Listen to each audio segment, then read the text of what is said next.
Good morning everyone, welcome to my YouTube channel I spine.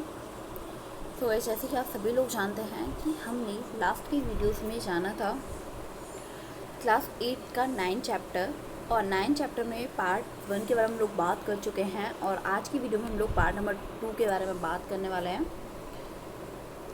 आपको पता है कि हमने लास्ट वीडियो में जाना था कि लैंगिक जनन क्या होता है, और अब जानेंगे हम नर जनन अंग के बारे में। आखिर नर जनन अंग होता क्या है, आइए वीडियो को स्टार्ट करते हैं। आपको पता है शुक्राणु, आखिर शुक्राणु वर्ड कहने का क्या मतलब है। यहाँ पे मतलब नर जनन अंग में एक जोड़ा होता है, ठीक है, एक जोड़ा वृषण होता है। जो क्या होता है कि दो उसमें शुक्राणु नलिका होती हैं, और एक आपका क्या होता है, एक रीशन होता है, शीशन होता है। और जो वृषण नर होता है ना, वो युग्मक का क्या करते हैं, उत्पन्न करते हैं उसे, जिन्हें हम लोग शुक्राणु बोलते हैं। ओके, आपको पता है कि मादा जनन अंग क्या होता है। आइए मादा जनन अंग के बारे में हम लोग बात करते हैं।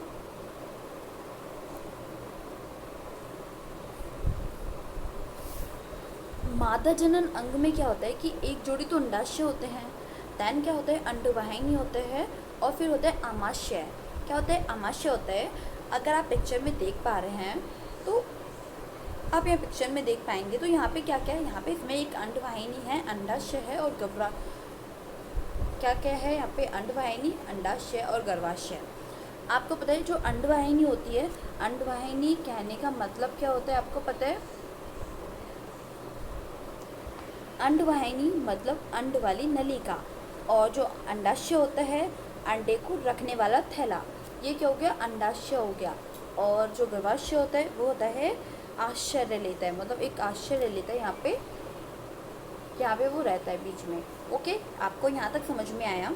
आपको पता है कि अंडाशय से क्या होता है, एक अंड निकलता है, और अंड निकल कर क्या होता है, अंडवाहिनी से होकर वो सीधे एक भित्ति मतलब एक दीवार में आ जाती है। यहाँ से वो जाएगा, अंडाशय तब निकलेगा यहाँ से, तो वो यहाँ पे होता है नलिका में जाएगा, अंडवाहिनी वाली नलिका में जाएगा, देन वो यहाँ के रुक जाएगा इस भित्ति में। ये यहाँ पे आपको काफ़ी अच्छे से समझ लेना है। और जो अंडाशय होता है वो मादा युग्मक उत्पन्न करती है। यहाँ तक आपको काफ़ी अच्छे से समझ आया।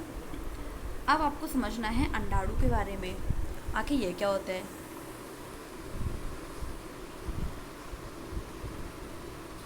आप सभी लोग यहाँ देख पा रहे हैं अंडाणु। आखिर ये अंडाणु कहने का क्या मतलब है।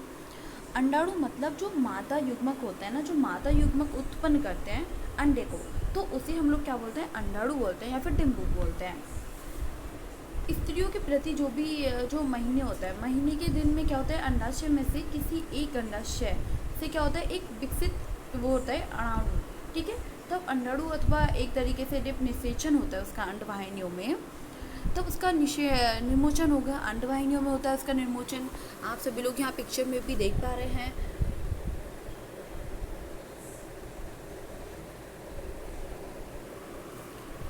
अब क्या होगा, जो गर्भाशय है, गर्भाशय का वह भाग जहाँ पर शिशु का विकास होता है, मतलब जो शुक्राणु की तरह अंडाणु भी एक कल कोशिका होती है, जहाँ पर क्या होता है, शिशु का विकास होता है। और जो शुक्राणु की तरह अंडाणु भी एक कल कोशिका होती है, बहुकोशिका नहीं होती है, सिर्फ एक कल कोशिका होती है। आपको पता है कि जो अंडाणु में भी एकल कोशिका होती है, उसमें क्या होती है, तब एकल कोशिका उसमें प्रेजेंट होती है, जिसे हम लोग केंद्रक बोलते हैं। क्या बोलते हैं, केंद्रक बोलते हैं। और आप सब लोग यहाँ पे देख पा रहे हैं, ये एकल कोशिका है और एक केंद्रक है। अब आपको समझना है कि निषेचन की प्रक्रिया आखिर कैसे संपन्न होती है।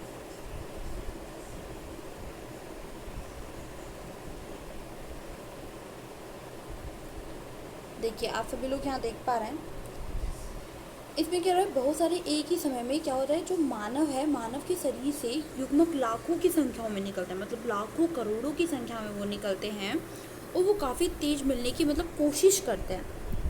देख रहे हैं आप सब लोग यहाँ पे, इस तरीके से काफ़ी करोड़ों की संख्या में ये निकलते हैं और तेज मिलने की कोशिश करते हैं इससे, अंडाणु से। अब क्या होगा, जो अंडाणु है, ठीक है, वो मादा सिम में प्रेजेंट होते हैं, और जो शुक्राणु होते हैं वो नर में प्रेजेंट होते हैं। ये सभी मैंने आपको चैप्टर के स्टार्टिंग में ही बता दिया था। और जो नर और मादा होता है ना, जो नर और मादा के जो भी युग्मक होते हैं, युग्मक के मिलने के बाद ही क्या होता है, निषेचन की प्रक्रिया संपन्न होती है। तब इन दोनों के युग्मक मिल जाएंगे, उसके बाद निषेचन की प्रक्रिया संपन्न हो जाती है। होप आपको काफ़ी अच्छे से समझ आ रहा होगा। अब हम यहाँ पे बात करेंगे युग्मनस के बारे में। युग्मनस का तैयार होना आखिर कैसे होता है, इसका निर्माण कैसे होता है। आपको पता है कि पहले निषेचन होता है और निषेचन के बाद वाला जो प्रोसेस होता है, जिसमें क्या होता है, जिसमें 2 केंद्रक होते हैं और इसका वह मुख्य जगह होती है जहाँ पे क्या होता है, जीव का एक तरीके से जन्म की उत्पत्ति होती है। अगर आपको बताया जाए, देखिए आप सभी लोग यहाँ पे देख पा रहे हैं क्या है, इसमें 2 केंद्रक हैं।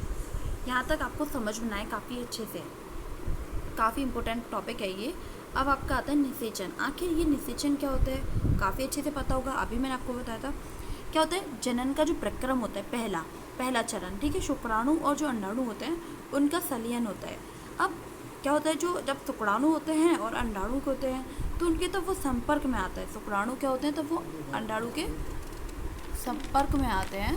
अब संपर्क में आने के बाद क्या होता है, जो शुक्राणु होते हैं और वो अंडाणु होते हैं तो एक साथ मिलकर होती है निषेचन।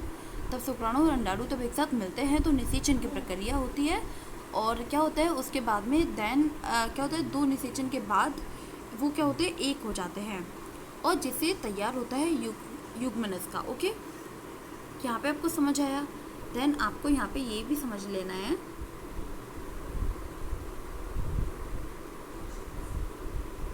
Just minute.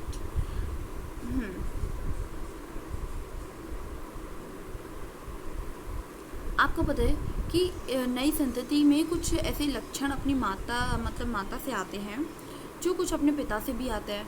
कोई भी बच्चा है तो उस पर क्या होता है, माता पिता दोनों के लक्षण आते हैं। वंशाणु से आने वाले बहुत सारे ऐसे लक्षण होते हैं, जैसे कि मैंने आपको बताया था फॉर एग्जांपल कि अगर बेबी की आँख कंजी है तो हो सकता है कि उसके मम्मा पापा या फिर उसकी फैमिली में किसी की आँख कंजी हो, ब्राउन कलर की हो, तो इसीलिए उस बच्चे की भी आँख कंजी होती है, मतलब ब्राउन कलर की होती हैं।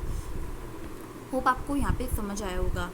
अब आपको समझना है जो निषेचन होते हैं वो कितने प्रकार के होते हैं। एक होता है आपका आंतरिक निषेचन। आखिर आंतरिक निषेचन क्या होता है, आपको पता है?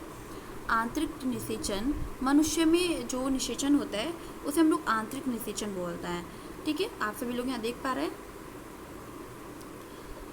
जो निषेचन मादा के अंदर होता है, ठीक है, उसे हम लोग आंतरिक निषेचन बोलते हैं। फॉर एग्जांपल जैसे मनुष्य है, गाय है और आपके कुत्ते हैं, तो इन सभी के अंदर क्या होता है, आंतरिक निषेचन होता है। मुर्गी के अंदर होता है, मतलब अनेक जंतुओं में आंतरिक निषेचन होता है। यहाँ तक आपको काफ़ी अच्छे से समझ आया होगा। अगर आप लोगों का कोई भी डाउट हो तो आप उसे कमेंट बॉक्स में क्लियर कर सकते हैं। आप वीडियो को डेली अटेंड करें, क्लास को डेली अटेंड करें, इससे आप लोगों की कंसिस्टेंसी भी बनी रहेगी और आप लोग अच्छे से पढ़ भी पाएंगे।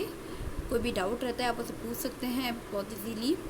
तो आज के लिए इतना ही। Thank you so much. अगर आपको वीडियो पसंद आती है आप इसे लाइक, कमेंट एंड शेयर करना बिल्कुल ना भूलें और अपनी सेहत का विशेष ध्यान रखें और अपने सारे फैमिली मेम्बर का। So thank you again.